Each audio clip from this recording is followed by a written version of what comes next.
Alright, very short video this morning. I'll do some economic stuff. Nick the Modern Mystic made a video asking a simple question: why are they so poor? Reflecting on these poor people in the world and how they got in that mess. What makes the difference? Didn't really even frame the question that broadly, but whatever. And he blamed a lack of private property rights or some other kind of crap. And it's just that crap. The game is basically an exploitation game, and private property is great when it's your property. I mean, when it's about how you live, not about you owning somebody else, owning property you don't work, that you just make money off of, renting. And so if you go back to the simple example of just two guys exchanging services with each other, let's say one of the guys gets sick, and so he has to borrow services from the other guy because he can't pay them back because he can't do work for the other guy. And that's where it all starts, basically. One guy gets into a disadvantageous position, and then he's never going to get out of that, because now he's got to make not only enough money to live, but now he's got to pay that rental fee. And depending on how bad the rental contract was, he could be stuck in it for the rest of his progeny onward can be stuck with that rental agreement. And so it's really that simple.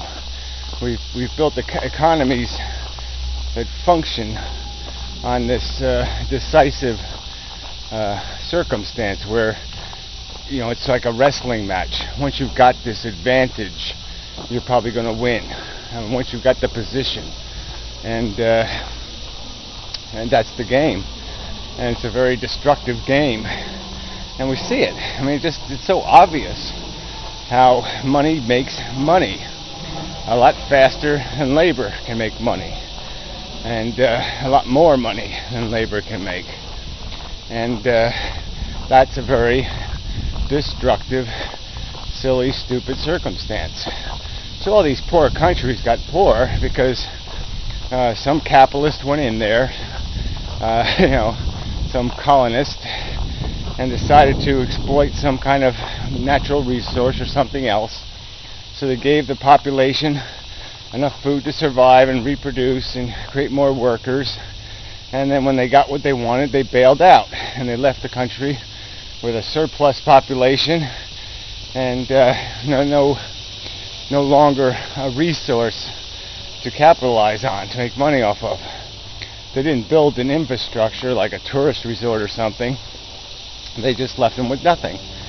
And so they're always starting from behind. And they don't have any infrastructure or civilization to even make it possible for them to negotiate a fair contract for their labor or for their land or for anything. So that's where it just all goes to hell. But it's this stupid rich man, poor man thing. We need an economy that makes every effort to funnel most people, the substance of everything, into some kind of rational, sustainable, long-term, productive middle, rather than these extremes. And it's just the way it is. I mean, I would argue that poor are assholes for over-reproducing, and the rich are these fucking assholes who think they have a right to own people, and own property, own the earth, and collect rent from its inhabitants. Why? Because one of them got lucky, and got an advantageous position maybe 200 years ago, maybe 500 years ago, and they think they should still be feeding off of that. I mean, it's just fucking outrageous. So, but it's not the private property rights that are the problem. It's exploitation and kicking people while they're down, pretty much, by a bunch of greedy motherfuckers. And that's all. So, once again, wrong, Nick. At least wrongly stated. Poorly stated. The end. Thank you very much.